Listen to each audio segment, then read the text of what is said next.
sehingga senang surat Al-Ikhlas, banyak membaca surat Al-Ikhlas, dicintai oleh Allah, dan yang kedua diselamatkan oleh Allah Subhanahu wa taala dari neraka, dimasukkan ke dalam surga. Ini tentang keutamaan surat Al-Ikhlas yang pertama. Selanjutnya, dalam hadis yang lain Nabi SAW menyebutkan bahwa surat Al-Ikhlas la ta'dilu thulutsal Quran, sebagaimana diriwayatkan oleh Bukhari, anna rajulan sami'a rajulan yaqra'u qul huwallahu ahad yuraddiduha. Ada seorang sahabat yang melihat sahabat yang lain membaca surat Al-Ikhlas dan diulang-ulang. Rampung dibalani meneh, rampung dibalani lagi, sehingga dia membaca surat Al-Ikhlas diulang-ulang. Assalamualaikum warahmatullahi wabarakatuh.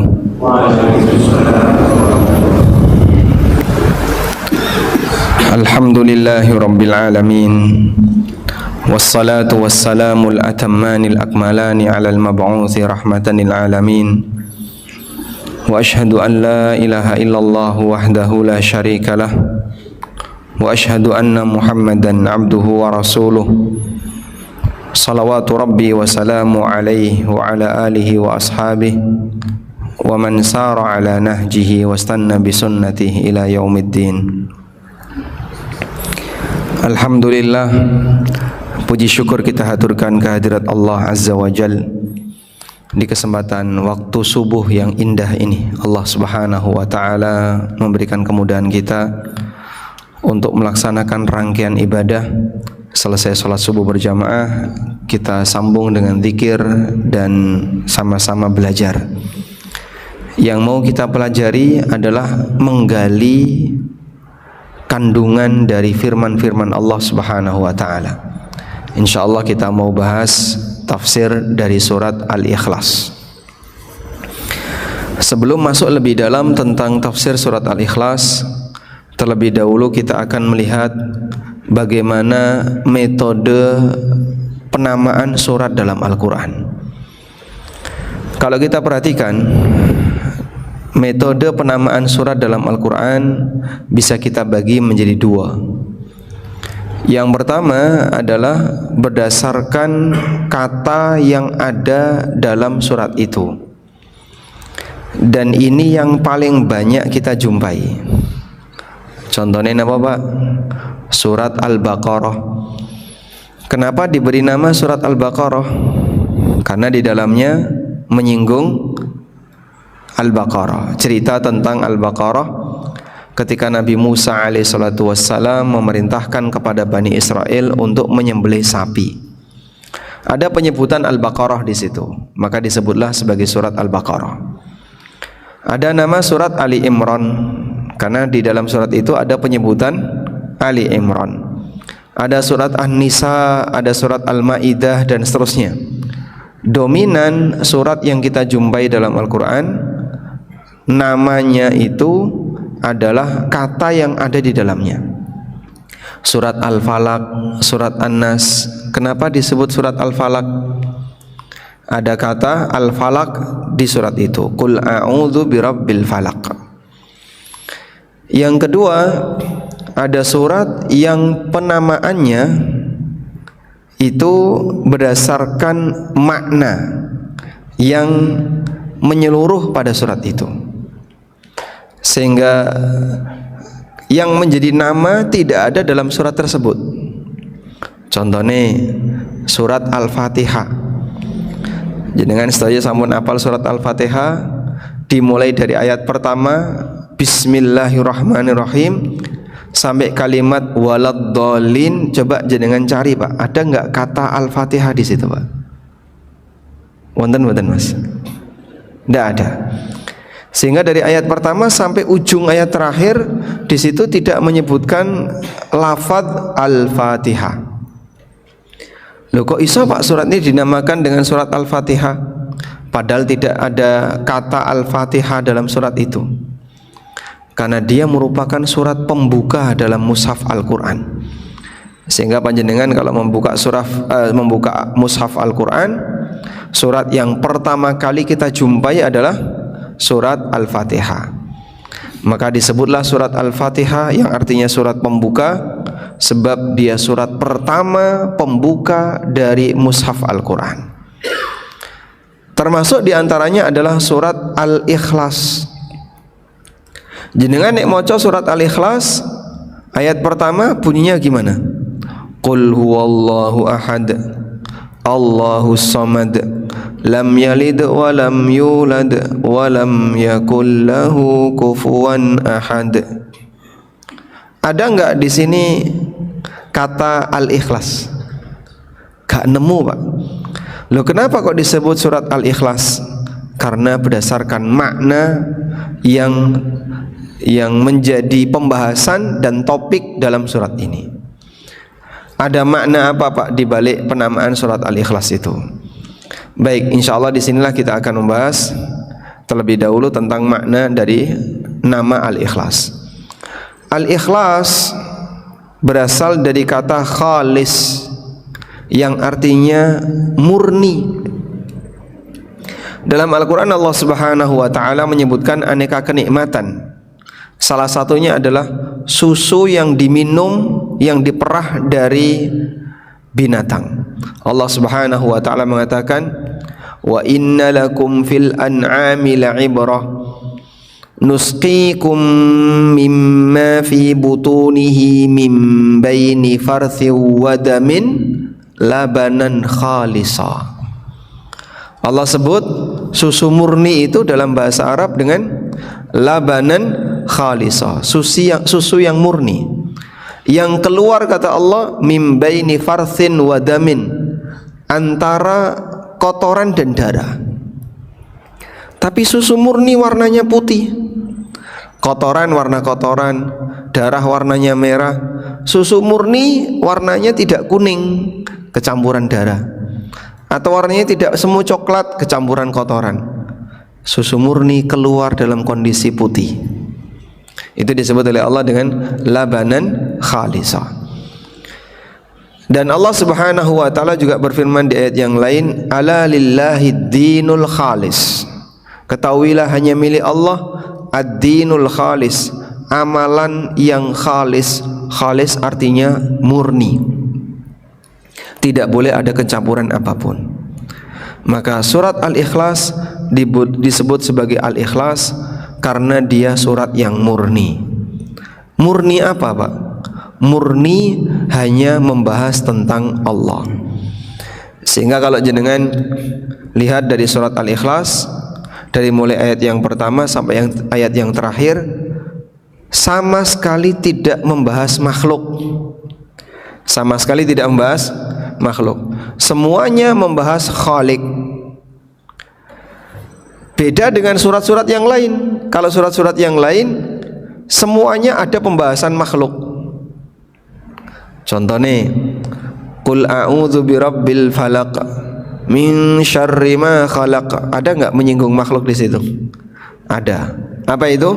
Al-falaq. Min syarri ma khalaq, dari keburukan apa yang telah engkau ciptakan. Sehingga di situ Allah Subhanahu wa ta'ala menyinggung tentang makhluk. Qul a'udzu birabbin nas malikin nas, menyinggung tentang makhluk, tentang manusia, tentang jin. Idza jaa nasrullahi wal fath, menyinggung tentang makhluk. Wa ra'aitan nasa yadkhuluna fi dinillahi afwaja.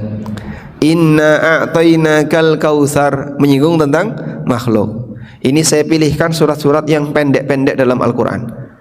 Tidak ada surat yang tidak menyinggung makhluk kecuali satu, surat Al-Ikhlas.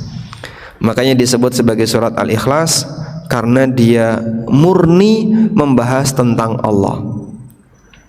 Dari sinilah Nabi SAW menyebutkan keutamaan dari surat Al-Ikhlas sebagaimana yang disebutkan dalam hadis yang sahih.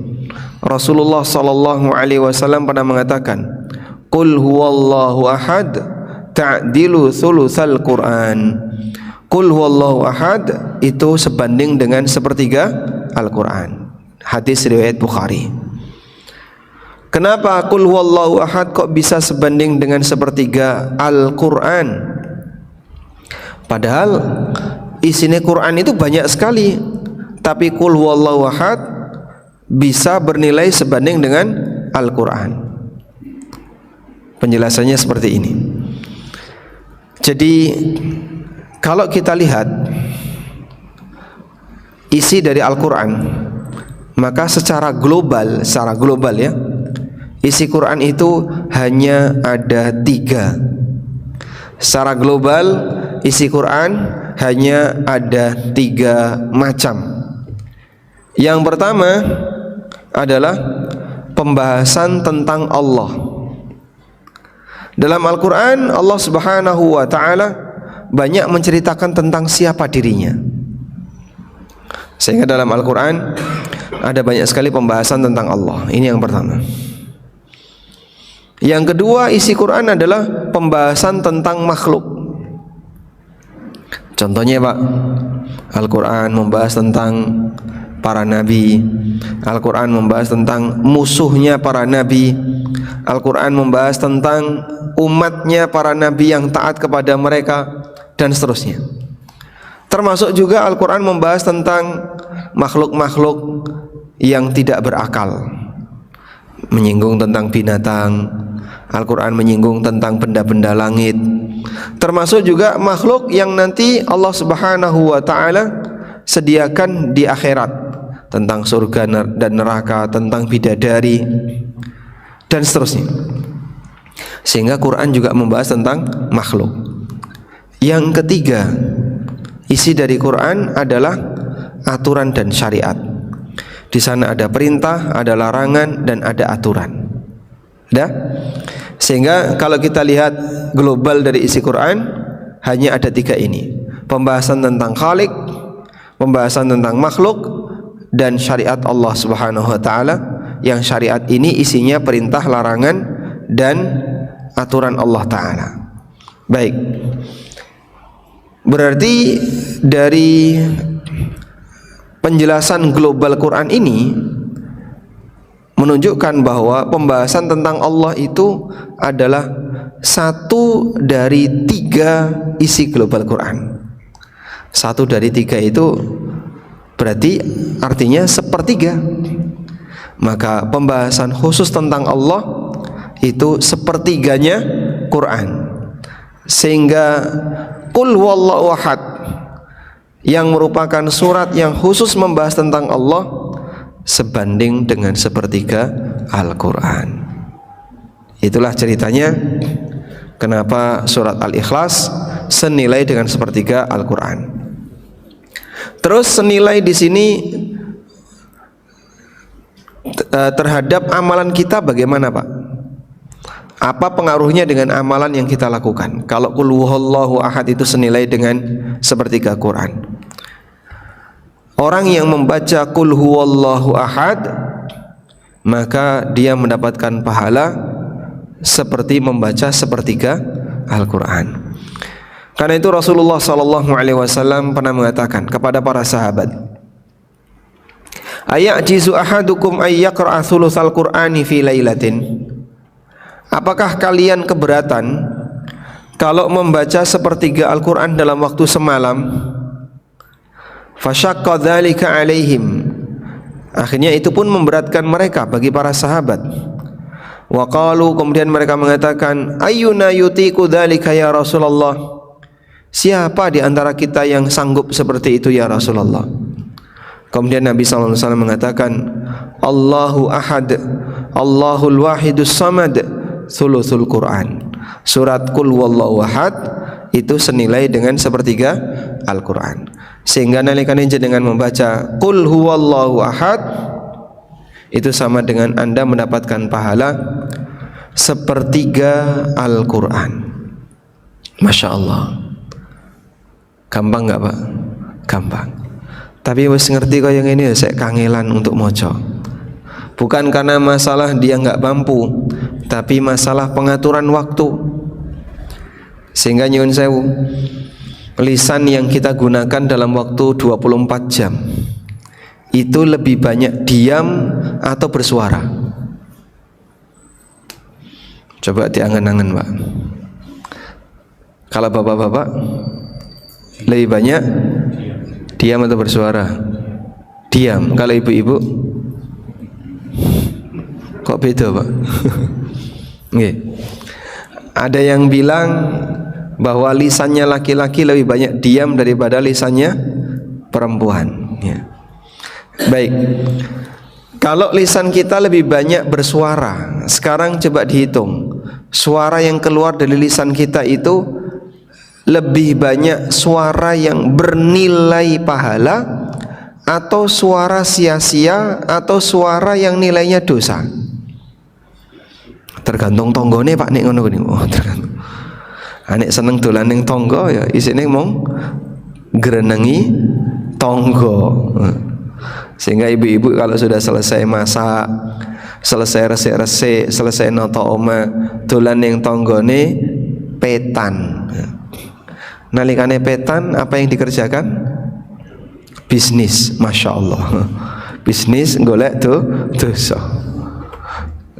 Sehingga dia ngerasani koncone, ngerasani tanggone, aneka gibah yang dilakukan. Nah, kita dominan menggunakan lisan ini untuk kegiatan yang nggak ada manfaatnya atau bahkan nilainya maksiat. Padahal ada banyak sekali kemudahan yang Allah berikan bagi orang yang zikir. Zikir sedikit pahalanya besar. Maca Quran Qul Huwallahu Ahad pahalanya sama dengan sepertiga membaca Al-Quran. Tapi masih banyak orang yang tidak mengamalkan dengan baik.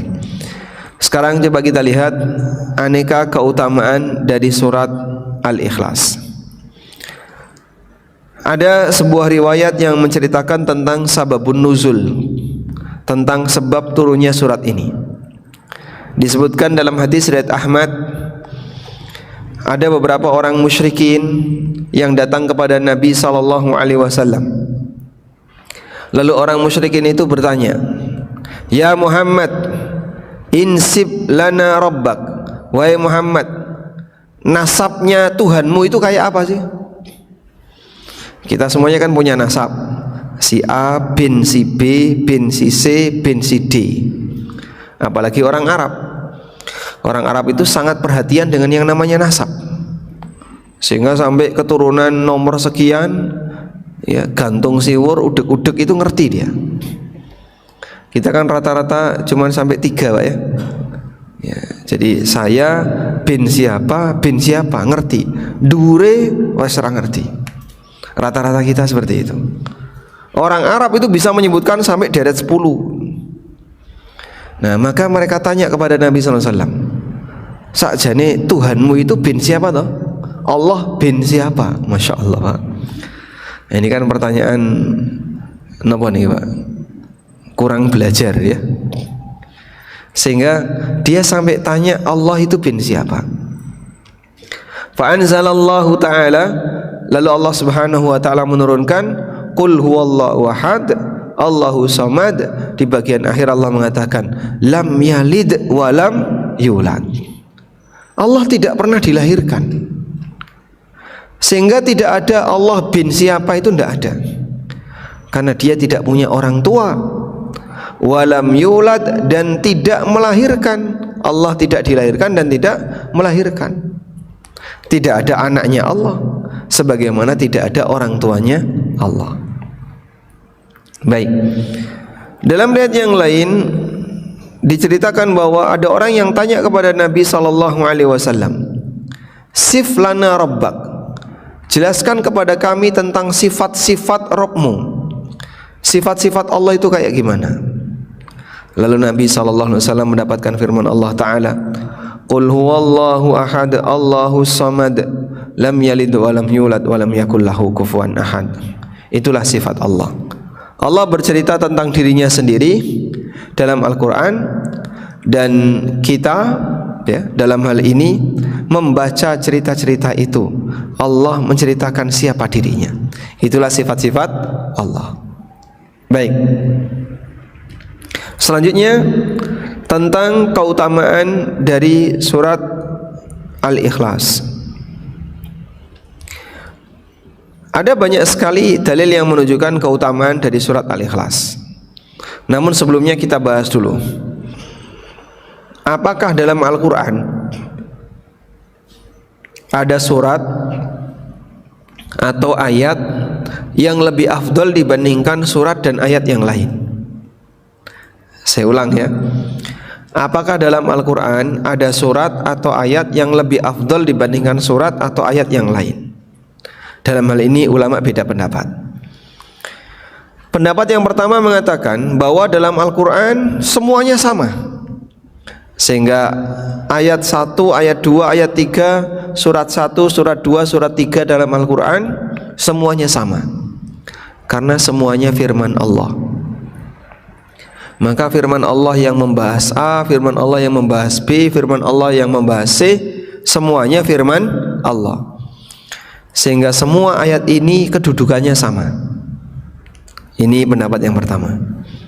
Pendapat yang kedua, dalam Al-Quran ada ayat dan surat yang kedudukannya lebih afdol dibandingkan ayat dan surat yang lain, sehingga antara satu ayat dengan ayat yang lain dalam Al-Quran itu kedudukannya tidak sama. Dan ini pendapat mayoritas ahli tafsir, karena menurut mereka ayat yang membahas tentang Allah lebih afdol dibandingkan ayat yang membahas tentang Fir'aun. Ayat yang membahas tentang Allah lebih mulia, lebih afdol dibandingkan ayat yang membahas tentang Abu Lahab misalnya. Padahal semuanya firman Allah. Tapi firman Allah tentang ini lebih mulia, lebih afdol dibandingkan firman Allah tentang itu. Karena itulah kalau kita lihat ayat dan surat yang banyak membahas tentang Allah umumnya memiliki fadilah yang tidak dimiliki oleh ayat dan surat yang lain. Contohnya ayat kursi. Apa fadilah ayat kursi? Ayat kursi itu disebut dengan a'zamu ayatin fil Quran, ayat yang paling agung dalam Al-Quran. Contoh yang lain, surat Al-Fatihah itu banyak membahas tentang Allah.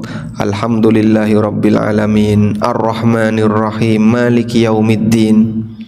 Ini membahas tentang Allah, sehingga disebut dengan Al-Quranul Azim, Quran yang agung. Contoh yang lain, surat Al-Ikhlas. Nabi SAW menyebut Al-Ikhlas ta'dilu thulutsal Quran. Surat Al-Ikhlas senilai sepertiga Quran. Contoh yang lain, surat apa Pak? Surat Tabarak, surat Al-Mulk, Tabarakalladzi biyadihil mulk. Ini banyak membahas tentang sifat-sifat Allah, sehingga punya keutamaan yang lebih. Kalau surat Yasin termasuk nggak Pak? Ada aneka hadis yang menunjukkan keutamaan surat Yasin, tapi dominan hadisnya bermasalah. Bermasalah itu tidak bisa dipertanggungjawabkan mengenai validitasnya. Baik. Selanjutnya, dari apa yang tadi kita sebutkan, surat Al-Ikhlas termasuk di antara deretan surat yang punya fadilah khusus. Apa fadilahnya? Yang pertama, dalam hadis riwayat Bukhari ada cerita tentang orang yang sangat suka membaca surat Al-Ikhlas. Diceritakan oleh Aisyah radhiyallahu anha bahwa Nabi SAW pernah mengutus pasukan. Lalu pasukan itu dipimpin oleh si A, oleh panglima namanya si A. Wa kana yaqra'u li ashabihi fi salatihim fayakhtimu bi qul huwallahu ahad. Nah, karena dia panglima, maka panglima ini ngimami salat. Setiap kali ngimami salat, orang ini selalu membaca surat plus qul huwallahu ahad plus Al-Ikhlas setiap kali. Sehingga ngimami salat maghrib baca surat A, lalu setelah itu bismillahirrahmanirrahim, qul huwallahu ahad Allahus samad lam yalid wa lam yulad wa lam yakul lahu kufuwan ahad. Rakaat kedua juga sama, membaca surat tertentu lalu qul huwallahu ahad. Salat isyaknya juga kayak gitu, subuhnya juga kayak gitu. Akhirnya mereka pun penasaran, sehingga mereka melaporkan hal ini kepada Rasulullah sallallahu alaihi wasallam.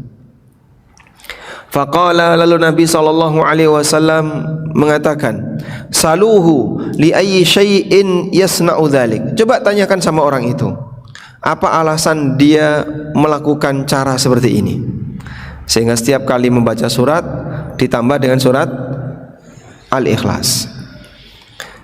Kemudian fasa'aluhu, mereka pun tanya kepada orang ini. Faqala, coba jawaban orang ini apa? Saya senang membaca surat Al-Ikhlas.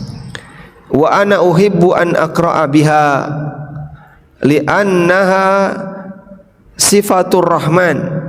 Surat Al-Ikhlas itu membahas tentang sifat-sifat Allah, sifat-sifat Ar-Rahman, dan aku senang untuk membacanya. Aku senang membacanya. Apa kata Nabi SAW? Akhbiruhu annallaha yuhibbuhu. Sampaikan kepada orang itu bahwa Allah Subhanahu wa ta'ala juga mencintainya. Masya Allah. Sehingga cinta kepada surat Al-Ikhlas bisa menjadi salah satu penyebab hamba dicintai oleh Allah Subhanahu wa ta'ala. Dalam riwayat yang lain, Nabi SAW mengatakan, hubbuka ilaiha, hubbuka iyaha adkhalakal jannah. Cintamu kepada surat Al-Ikhlas akan memasukkan kamu ke dalam surga. Hadis sahih riwayat Bukhari. Masya Allah. Sehingga senang surat Al-Ikhlas, banyak membaca surat Al-Ikhlas, dicintai oleh Allah, dan yang kedua diselamatkan oleh Allah Subhanahu wa ta'ala dari neraka, dimasukkan ke dalam surga. Ini tentang keutamaan surat Al-Ikhlas yang pertama. Selanjutnya, dalam hadis yang lain, Nabi SAW menyebutkan bahwa surat Al-Ikhlas la ta'dilu thulutsal Quran. Sebagaimana diriwayatkan oleh Bukhari, anna rajulan sami'a rajulan yaqra'u qul huwallahu ahad yuraddiduha. Ada seorang sahabat yang melihat sahabat yang lain membaca surat Al-Ikhlas dan diulang-ulang. Rampung dibalani meneh, rampung dibalani lagi, sehingga dia membaca surat Al-Ikhlas diulang-ulang.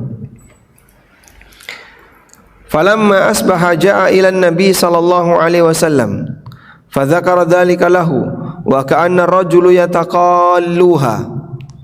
Begitu pagi harinya, orang ini pun dilaporkan kepada Nabi sallallahu alaihi wasallam. Seolah-olah yang lapor itu menganggap remeh perbuatannya, menganggap remeh orang yang berkali-kali mengulang surat Al-Ikhlas tadi. Faqala an-nabiy sallallahu alaihi wasallam, lalu Nabi sallallahu alaihi wasallam bersabda, walladzi nafsi biyadi, demi zat yang jiwaku ada di tangannya, innaha la ta'dilu thulutsal Quran, sesungguhnya Al-Ikhlas itu senilai sepertiga Al-Quran. Nah, selanjutnya keutamaan yang lain dari surat Al-Ikhlas. Dalam surat Al-Ikhlas ada banyak sekali amalan yang dianjurkan bagi kita untuk membacanya. Kapan saja Pak kita dianjurkan membaca surat Al-Ikhlas? Dalam sehari-hari kita baca surat Al-Ikhlas pada beberapa kegiatan. Contohnya zikir pagi dan sore, berarti sudah 2 kali. Padahal zikir pagi dan sore surat Al-Ikhlas dibaca 3 kali, berarti pagi dan sore tok kita sudah baca 6 kali. Selesai sholat kita baca surat Al-Ikhlas masing-masing sekali, kecuali setelah asar dan setelah subuh dibaca 3 kali. Ini kalau kita kerjakan dengan rutin, berarti minimal maca surat Al-Ikhlas ping 5 minimal ya, untuk sholatnya saja. 9 dengan ditambah yang mana? Yang subuh sama asar. Subuh sama asar ditambahi 2 berarti 9. 9 ditambah 6 15. Sebelum tidur maca ping 3 berarti 18. Jadi minimal kalau kita mengerjakan sunnah-sunnah ini saja, kita sudah membaca surat Al-Ikhlas sehari 18 kali. Masya Allah. Niku nek dilakoni ya. Tapi biasanya koncone wis metu teko masjid, wis kapan metu kok dikir gak rampung-rampung. Termotivasi temannya yang meninggalkan masjid lebih dulu, sementara dikir dia belum selesai, akhirnya pripun? Bolak-balik ndelok jam kapan rampung. Sehingga dikirnya pedot. Kalau orang itu sudah keluar masjid, biasanya sudah tidak lagi zikir, karena kalau keluar masjid ngelirik gorengan, bareng ngelirik gorengan, ngelirik arem-arem, gedhok, cenil, cilok, masya Allah, masjid dikelilingi dengan makanan. Okay. Baik. Dengan demikian menunjukkan bahwasanya perhatian Nabi Sallallahu Alaihi Wasallam terhadap surat Al-Ikhlas sangat tinggi, sehingga beliau Sallallahu Alaihi Wasallam banyak memberikan keutamaan terkait surat Al-Ikhlas. Selanjutnya, dalam hadis yang lain diriwayatkan oleh Imam Malik bahwa ada seseorang yang pernah mengatakan, Aqbaltu ma'an Nabi sallallahu alaihi wasallam. Aku pernah membersamai Nabi sallallahu alaihi wasallam. Fasami'a rajulan yaqra'u qul huwallahu ahad. Lalu beliau berhenti. Beliau mendengar ada orang membaca qul huwallahu ahad. Beliau mendengar ada orang membaca qul huwallahu ahad. Faqala Rasulullah sallallahu alaihi wasallam. Lalu Nabi sallallahu alaihi wasallam mengatakan, wajabat, wajib bagi orang ini. Qultu, sahabat tadi tanya, wa ma wajabat, wajib apa ya Rasulullah? Qala al-jannah, wajib masuk surga. Insyaallah. Dengan membaca surat Al-Ikhlas diiringi dengan penuh keyakinan, ini bisa menjadi sebab orang masuk surga. Baik. Selanjutnya, setelah menyebutkan aneka keutamaan dari surat Al-Ikhlas, berikutnya kita akan membaca tafsir dari surat Al-Ikhlas. Mengenai tafsir dari surat Al-Ikhlas, surat ini diawali dengan kata qul. Artinya apa, Pak? Ucapkanlah, bacalah. Baik. Coba Bapak tirukan saya ya. Katakan aku beriman. Hah? Katakan aku beriman. Aku beriman. Katakan, Bapak tinggalkan. Huh? Yang benar jenengan kalau menirukan gimana? Ucapkan aku beriman. Apakah kata ucapkan Anda sebut? Ucapkan aku beriman. Ucapkan aku beriman. Loh, kok mana? Ucapkan sumpah. Ucapkan sumpah. Kok malah ditirukan? Iya, ada orang yang sedang akad nikah ya, sempat ini ada videonya. Jadi ketika wali nikah sudah salaman dengan calon pengantin laki-laki tadi, wahai si A, ditirukan, wahai si A. Jadi gergeran satu ruangan. Baik, kita kalau diperintahkan ucapkan aku beriman, kita akan mengatakan aku beriman. Loh, kata ucapkannya kenapa ditinggalkan? Nabi SAW ketika diperintahkan oleh Allah, Qul huwallahu ahad, beliau baca Qul huwallahu ahad. Beliau mengatakan, Qala rabbi qul fa'aqulu qul. Allah berfirman qul, maka aku juga sampaikan qul. Tidak ada yang dihilangkan. Tidak ada yang dihilangkan. Seperti itulah amanahnya Rasulullah sallallahu alaihi wasallam. Baik. Qul huwallahu ahad. Ucapkanlah qul huwallahu ahad. Dialah Allah zat yang ahad. Allahu samad. Dialah Allah yang as-samad. Lam yalid wa lam yulad wa lam yakul lahu kufuwan ahad. Dia tidak beranak dan tidak diperanakkan, wa lam yakul lahu kufuwan ahad, dan tidak ada yang sepadan dengannya. Pertama, Allah Ahad, Allah itu Esa. Keesaan Allah dalam hal apa saja, Pak? Keesaan Allah dirangkum oleh para ulama dalam 3 hal: uluhiyah, rububiyah, asma wa sifat. Uluhiyah itu keesaan dalam hal apa?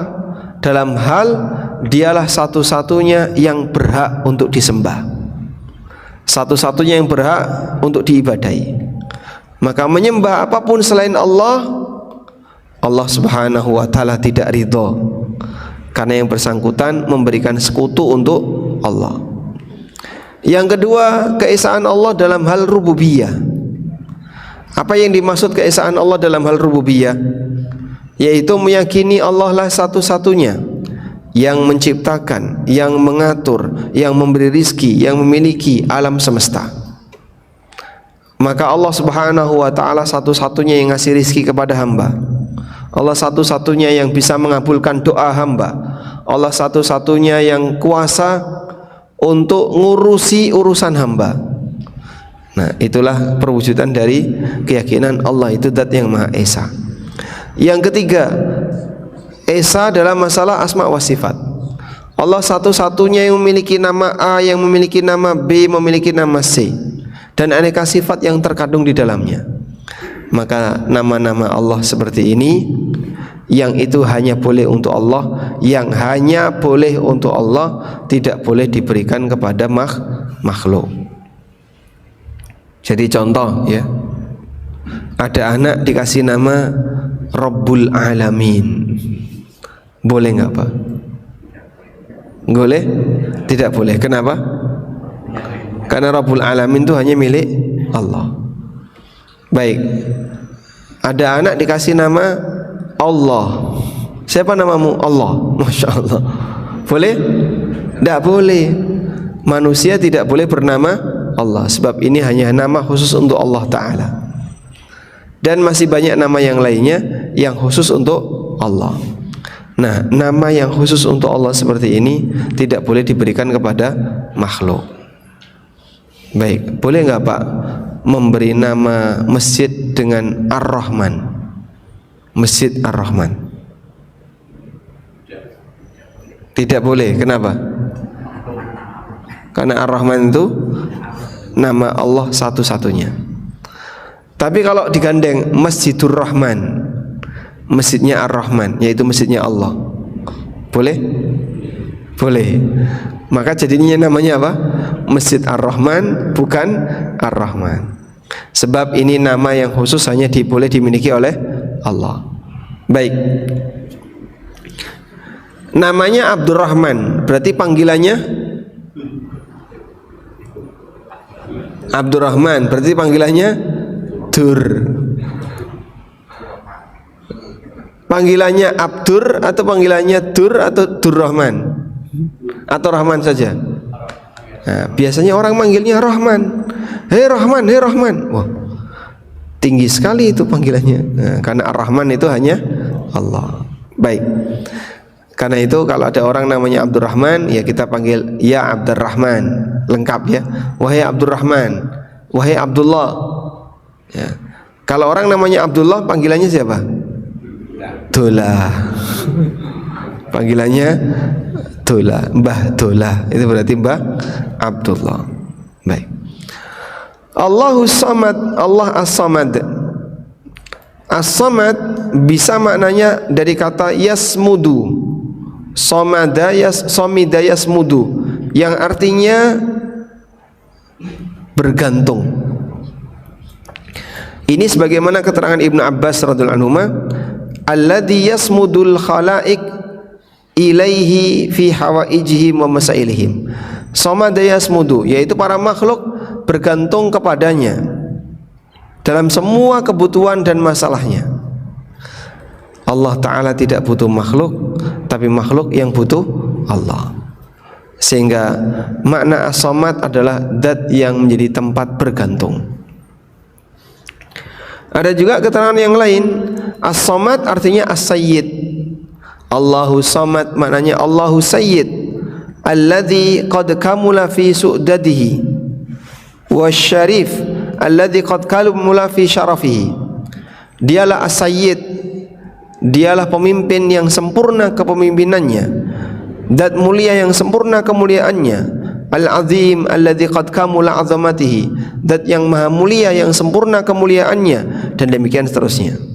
Dialah Allah Subhanahu wa taala, zat yang maha sempurna nama dan sifatnya, maka dia bernama As-Samad. Baik, maka Allahus Samad artinya adalah Allah As-Sayyid yang maha sempurna semua sifatnya, sehingga dia tidak butuh makhluk, tapi makhluk yang butuh kepadanya. Nah, dalam terjemah kita dikasih arti Allah tempat bergantung. Ini berdasarkan salah satu tafsir dari Ibnu Abbas radhiyallahu anhu. Wallahu alam. Baik, mungkin itu dulu yang bisa kita sampaikan. Ada sisa waktu berapa menit nih? 2 menit, Masya Allah. 2 menit. Barangkali ada di antara jamaah yang mau memberikan koreksi, silahkan. Monggo. Waalaikumsalam warahmatullahi wabarakatuh. Mau tanya pada Ustaz yang berkaitan dengan kajian pagi hari ini yang membahas masalah surat Al-Ikhlas, di mana Al-Ikhlas adalah membahas tentang ketakutan. Yang ingin saya tanyakan adalah bukan antara mentauhidkan Allah dengan penyakit al-wahan. Penyakit wahan. Yang artinya itu yang mungkin kitabnya dan takut mati. Dan ini setiap orang mungkin sering pernah membaca yang namanya surat Al-Ikhlas tadi, dalam arti kita memisahkan Allah. Namun kita sering terbentur dengan yang sering masih kita dunia dan juga takut mati. Dalam arti takut mati mungkin bukan takut mati secara, tapi mungkin bisa takut entah di jabatan, entah takut dan sebagainya. Bagaimana caranya supaya kita tidak terjebak seperti itu, karena kita pernah menyakit bahwa Allah itu memang yang layak dan patut diyakini bahwa Allah itu memang bisa.